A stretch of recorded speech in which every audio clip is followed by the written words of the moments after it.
Good morning students and my dear friends, I am Dr. Shalini Shukla and today is 29th of August 2023 Tuesday.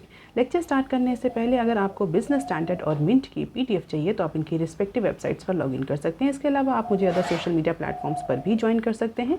Recommended play speed है इस video की 1.25x।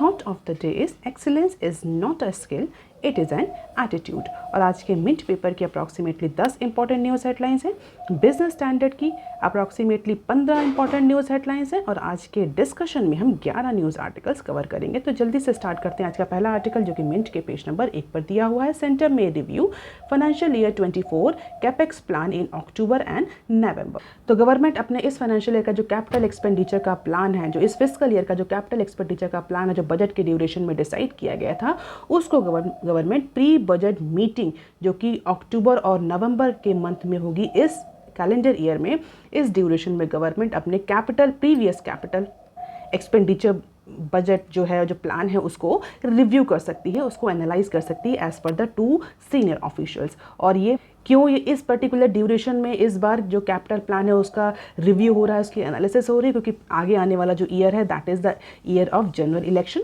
और उसमें जो current administration है, जो current government है, वो अपनी कुछ पॉपुलर स्कीम्स को अनाउंस कर सकता है जनरल इलेक्शन के आने से पहले। तो इस बार का कैपिटल एक्सपेंडिचर का बजट देखा जाएगा कि कितना उसमें एक्सेस है या कितना डेफिसिट है या कितना सरप्लस है। उसके अकॉर्डिंग कुछ और पॉपुलर स्कीम्स जो है गवर्नमेंट अनाउंस कर सकती है in order to get edge over other parties in upcoming general election। हालांकि एज ऑफ नाउ अगर हम देखें तो फाइनेंशियल ईयर 24 के लिए गवर्नमेंट ने जो बजट प्लान किया था, जो एनुअल बजट था, गवर्नमेंट उसी पर स्टिक है, फिस्कल कंसोलिडेशन को फॉलो कर रही है। लेकिन हमने कई बार डिस्कस किया कि गवर्नमेंट जिस तरीके से अपनी पॉपुलिस्ट स्कीम को अनाउंस कर रही है, जिस तरीके से गवर्नमेंट जो आगे आने वाले इलेक्शन, जनरल इलेक्शन को ध्यान में रखते हुए कई नई सारी स्कीम्स को अनाउंस कर रही, प्रोबेबली गवर्नमेंट का जो फिस्कल बजट है, जो एनुअल बजट है, वो एक्सीड कर जाएगा इस बार। हो सकता है गवर्नमेंट जो इस बार जो फिस्कल डेफिसिट का जो टारगेट सेट किया गया है उसको अचीव ना कर पाए। तो इस बात को ध्यान में रखते हुए गवर्नमेंट अपने कैपिटल एक्सपेंडिचर के प्लान को रिव्यू करेगी और देखेगी कोई ऐसा मार्जिन अवेलेबल है, ऐसे कोई सरप्लस अवेलेबल है जिसको यूज़ करते हुए गवर्नमेंट जो है वो नई स्कीम का अनाउंसमेंट कर सके बिना फिस्कल डेफिसिट टारगेट को ब्रीच किए हुए। हालांकि फिलहाल के लिए कैपिटल रिकैलिब्रेशन होगा, कैपिटल एक्सपेंडिचर का कैपेक्स का रिकैलिब्रेशन मीन्स दोबारा से प्लानिंग होगी, दोबारा से कुछ एक्सपेंडिचर एलोकेट किया जाएगा या कुछ रिड्यूस किया जाएगा। ये होगा कि नहीं होगा, that will depend on the analysis और the review of that particular capital expenditure plan. लेकिन येस, अक्टूबर और नवंबर मंथ में जो प्री बजट मीटिंग होती है, जहाँ पर गवर्नमेंट अपने प्रीवियस प्लान को एनालाइज करती है, कितना रेवेन्यू आएगा उसको एनालाइज करती है, कितना एक्सपेंडिचर होगा उसको एनालाइज करती है और आगे आने वाले बजट के बारे में सोचते हैं किस तरीके से बजट को बनाया जाए। तो इस ड्यूरेशन में अपने कैपिटल एक्सपेंडिचर प्लान को गवर्नमेंट रिव्यू कर सकती है in order to see the margin, if any margin is available, to announce the new schemes so that government can get the additional edge over the parties in upcoming general election। और अगर GDP growth की बात करें तो government और RBI का थोड़ा सा डिफरेंट एंटिसिपेशन है। रिजर्व बैंक ऑफ इंडिया ने एक्सपेक्ट किया कि इस बार जो इंडियन इकॉनमी है वो 6.5% की ग्रोथ रेट से ग्रो करेगी। स्टेट बैंक ऑफ इंडिया ने 8.3% का प्रोजेक्शन किया। तो ये जो 8.3% का प्रोजेक्शन है that is for June quarter. तो इसी के अकॉर्डिंग जो है वो गवर्नमेंट एंटिसिपेट कर रही है कि जो कैपिटल एक्सपेंडिचर प्लान है, जो जीडीपी एनालिसिस है, उसके अकॉर्डिंग गवर्नमेंट आगे आने वाले टाइम में हो सकता है कुछ नई पॉपुलर स्कीम को अनाउंस करे। लेकिन फिलहाल के लिए गवर्नमेंट के साइड से ऐसा कोई भी रिस्पांस नहीं आया है, कोई भी फॉर्मल रिस्पांस नहीं आया है इस कैपिटल एक्सपेंडिचर प्लान के रिव्यू को लेकर के। अब देख लेते हैं article number 2 that is given on page number 1 of Mint paper. ONGC in talk with Gentari for joint venture in energy storage. तो ओएनजीसी यानी oil and natural gas corporation of India जो है वो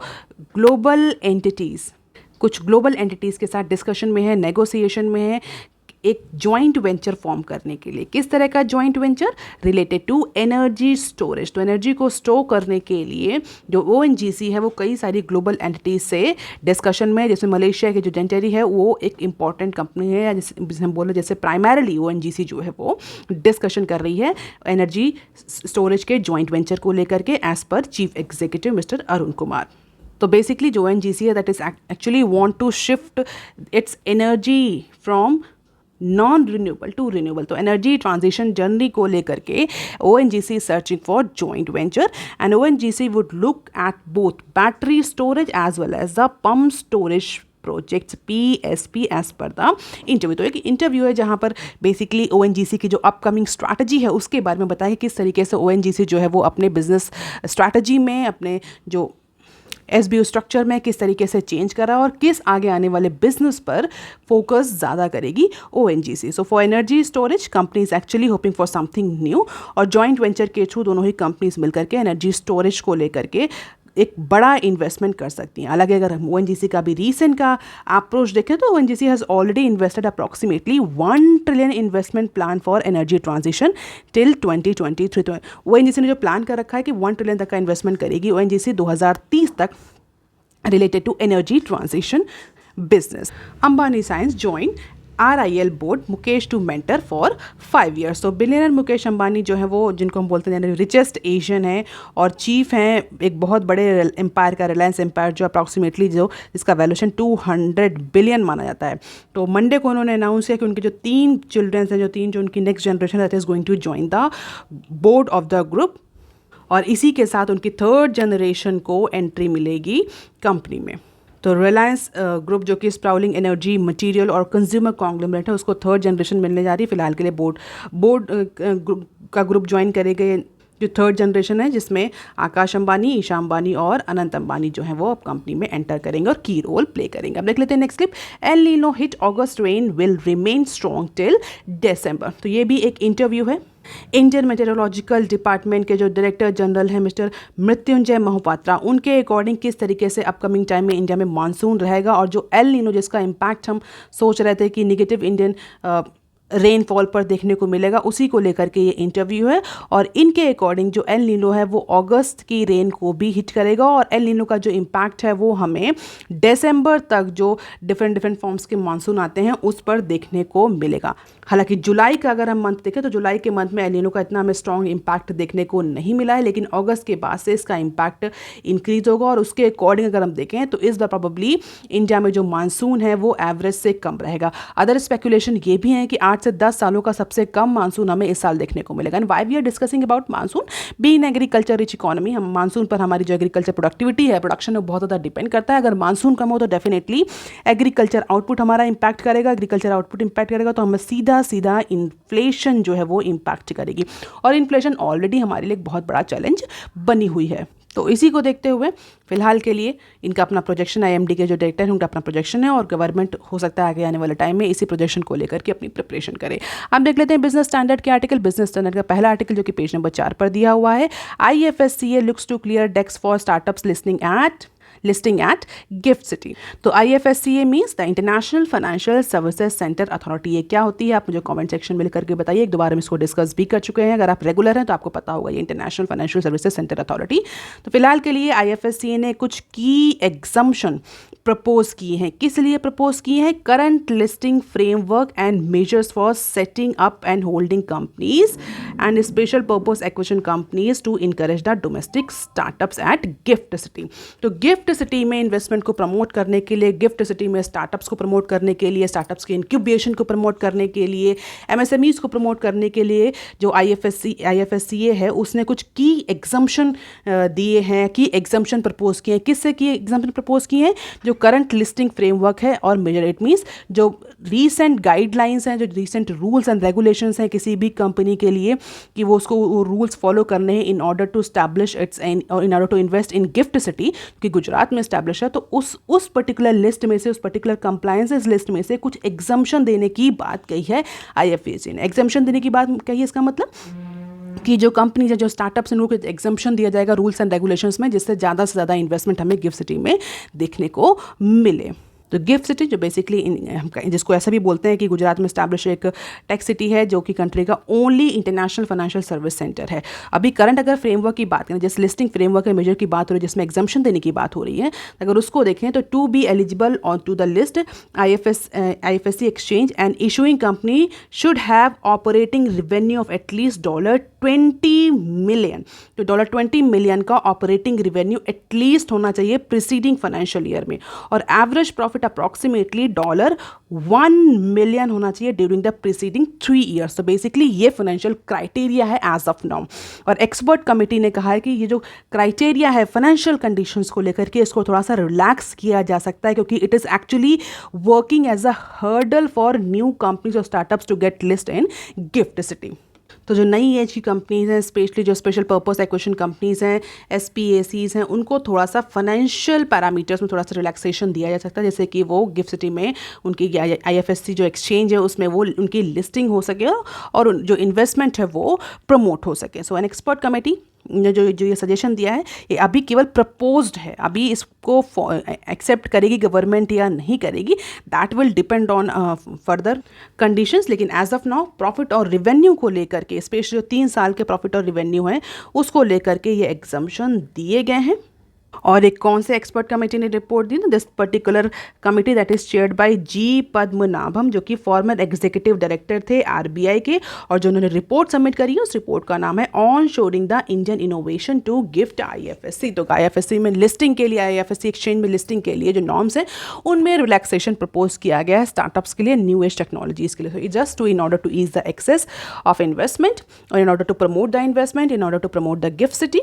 ये बेसिकली कुछ relaxations जो हैं वो ऑफर किए जा सकते हैं। It is just a proposal, अभी आप याद रखेंगे ये, अभी इसका फाइनल डिसीजन नहीं हुआ है। आप देख लेते हैं article number 5 that is given on page number 4 of business Standard. Government cautious ministries to be realistic in budgeting, क्योंकि गवर्नमेंट जिस तरीके से पॉपुलिस्ट मेजर्स ले रही है, स्कीम्स को अनाउंस कर रही है, हमने पहले भी डिस्कस किया था कि अगर यही सिनेरियो रहा गवर्नमेंट का स्कीम्स को लेकर के, वेलफेयर स्कीम्स को लेकर के, सब्सिडीज को लेकर के, तो डेफिनेटली गवर्नमेंट का जो फिस्कल डेफिसिट का टारगेट है वो ब्रीच होगा।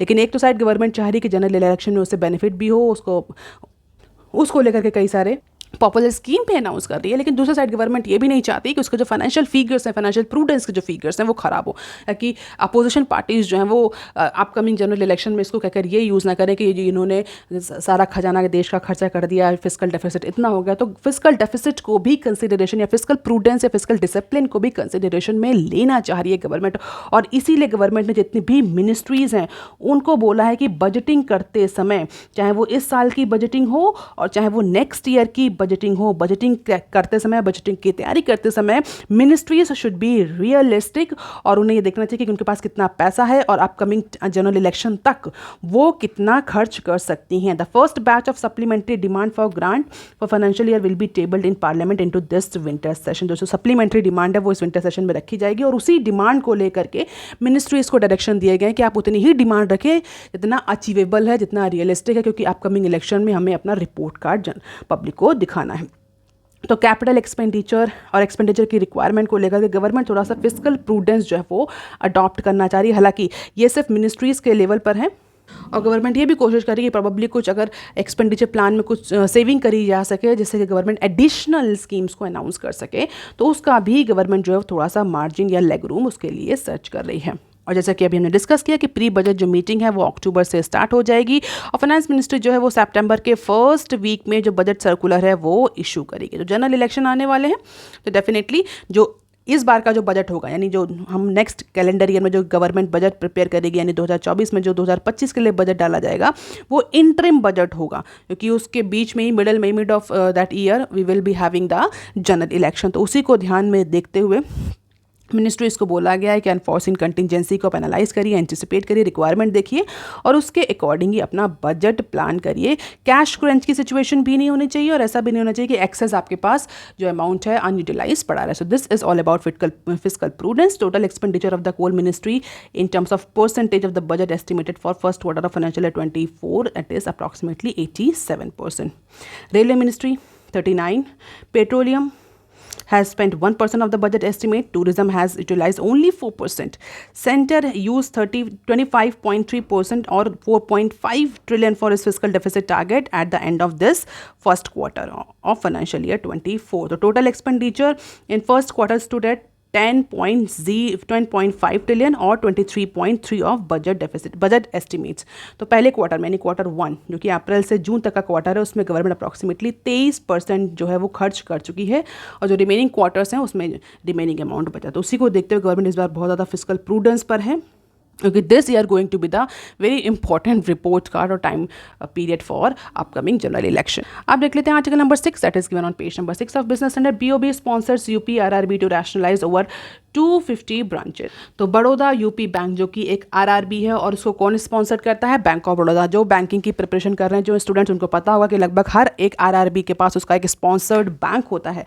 तो बड़ौदा यूपी बैंक का जो स्पॉन्सर्ड बैंक है, जो कि एक आरआरबी है बड़ौदा यूपी बैंक, उसका जो स्पॉन्सर्ड बैंक है that is bank of Baroda, उसने फिलहाल के लिए डिसाइड किया है ब्रांचेस का रैशनलाइजेशन करने के लिए। तो ब्रांच रैशनलाइजेशन की scheme, largest branch rationalisation scheme has been proposed by BOB in case of its RRB unit। और इस पर्टिकुलर ब्रांच रैशनलाइजेशन एक्सरसाइज में बैंक ऑफ बड़ौदा ने डिसाइड किया है कि अप्रॉक्सीमेटली 268 ब्रांचेज जो कि सेमी अर्बन और रूरल एरियाज़ में हैं उत्तर प्रदेश के, उनको या तो मर्ज कर दिया जाएगा या तो क्लोज डाउन कर दिया जाएगा। इट मीन्स जो एक्सेस ब्रांचेज हैं उनको कंसोलिडेट करके कम ब्रांचेस करी जाएंगी, जिससे कि बैंक जो है वो अपने रिसोर्सेज को चैनलाइज कर सके, अपने बिजनेस पर फोकस कर सके, अपने कॉस्ट को रिड्यूस कर सके। तो बेसिकली बिजनेस प्रोसेस री इंजीनियरिंग करी जा रही है, जहाँ पर जो बैंक है वो अभी कॉस्ट कंट्रोल के लिए, एफिशिएंसी इंप्रूव करने के लिए, फोकस इंप्रूव करने के लिए ऑर्गेनाइजेशनल स्ट्रक्चर और प्रोसेस में चेंज लाने जा रहा है। और one of the very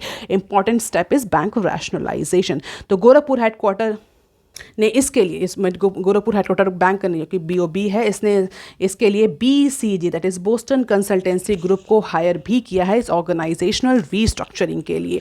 as of now bank की अप्रॉक्सीमेटली 1982 ब्रांचेज हैं और इनमें से 268 जो ब्रांचेज हैं उनको रिवैम्प, मर्ज या क्लोज डाउन करने की कोशिश करी जा रही है। और इसके लिए जो रीजनल मैनेजर्स हैं 29 रीजन्स के, उनको ऑलरेडी कम्युनिकेट किया जा चुका है। सो लेट अस सी कि हमें कैसा रैशनलाइजेशन देखने को मिलता है।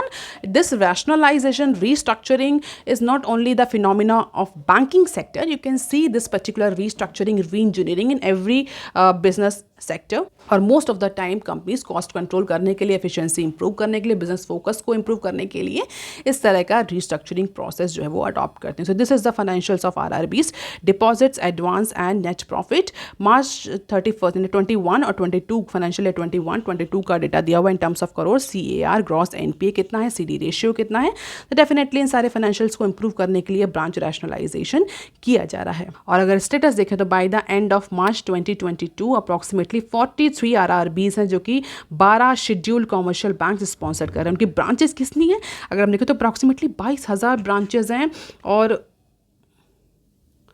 ऑपरेशन अगर देखें तो अप्रॉक्सीमेटली 300 मिलियन डिपॉजिट अकाउंट है। तो फिलहाल के लिए ब्रांच और डिपॉजिट अकाउंट्स अगर हम नंबर देखें तो बहुत ही मिसमैच, और इसी मिसमैच को इंप्रूव करने के लिए फिलहाल के लिए बैंक ऑफ बड़ौदा अपना आरआरबीज को जा रहा है रैशनलाइज करने। अब देख लेते हैं some short news articles from Business Standard. Reliance on next gen, Isha Akash Anant to be on board that we have already discussed in Mint analysis. India must develop sovereign AI infrastructure. IBM CEO mister Krishna, तो मैं IBM के जो CEO है mister Krishna, उनका interview, और उन्होंने अपने interview में बोला है कि इंडिया को बाकी सारे कंट्रीज़ को ध्यान में ना रखते हुए अपना खुद का एक AI इंफ्रास्ट्रक्चर डेवलप करना चाहिए, क्योंकि आर्टिफिशियल इंटेलिजेंस आगे आने वाले टाइम में एक बहुत ही इंपॉर्टेंट और क्रिटिकल टेक्नोलॉजी होने जा रही है। और इंडिया जैसे कंट्री जिसकी पॉपुलेशन इतनी ज़्यादा है, हम AI में अपने आप को पीछे नहीं रख सकते हैं और दूसरे किसी कंट्री पर डिपेंडेंट भी नहीं हो सकते। तो इसीलिए अपना डेटा लोकलाइजेशन, डेटा माइनिंग, खुद का एक AI इंफ्रास्ट्रक्चर इंडिया को डेवलप करना चाहिए अगर इंडिया चाहता है कि टेक्नोलॉजी में इंडिया को एज मिले। So every country including India must have it's sovereign capability in AI, चाहे वो लैंग्वेज मॉडलिंग हो, चाहे वो रिसर्च हो, चाहे वो इंफ्रास्ट्रक्चर हो। तो उसी को लेकर के जो IBM के CEO है मिस्टर कृष्णा, उन्होंने इंडिया को डायरेक्ट किया है। अब देख लेते हैं नेक्स्ट क्लिप। इंडिया में see lowest monsoon rain in 8 year that we have already discuss in minute की एल नीनो का इम्पैक्ट जो है वो आगे आने टाइम में हमें देखने को मिलेगा। अगस्त से लेकर के दिसंबर तक रहेगा और इसकी वजह से ऐसा कहा जा रहा है कि जो हमारा मानसून है, रेनफॉल है, वो डिक्रीज करेगा और इतना डिक्रीज करेगा कि पिछले 8 सालों का लोएस्ट रेनफॉल इंडिया में देखने को मिल सकता है, जिसका सीधा इंपैक्ट हमारे एग्रीकल्चर प्रोडक्टिविटी पर पड़ेगा और वो हमारी इन्फ्लेशन को इंपैक्ट करेगा। इन्फ्लेशन मीन्स हमारी GDP, हमारी इकोनॉमिक ग्रोथ जो है वो इंपैक्ट करेगी।